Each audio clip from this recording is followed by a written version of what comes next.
हमारी हो फिर से बंटी लंग आज सवाल पूछबो। आज एकदम स्पेशल डे हरी सेवा है, घूम घाम के मना गए। तो चलो बंटी लंग सवाल पूछथन, ठीक है? चला ए दे हवा बंटी हा।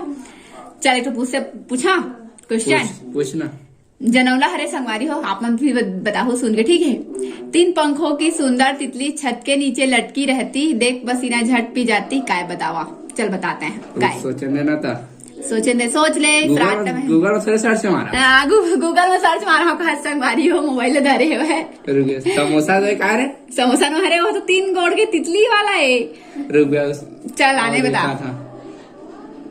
सोचे हमें बहुत टाइम लगते संगवारी हो सोचे में। आप मन हल्का जल्दी सोच के बताओ कमेंट करके। पंखा तो है का है? पंखा, हाँ सही आंसर है। सही आंसर बताइए संगवारी हो। पंखा है वो ऊपर अभी लटके थे, वो हवा देते ना तो पी जाते कि दे पसीना। जल्दी जल्दी सब्सक्राइब करो संगवारी हो हमारे चैनल ला, साक्षी सीजी व्लॉग ला, और कमेंट करो और लाइक करो, शेयर करो, सब्सक्राइब करो।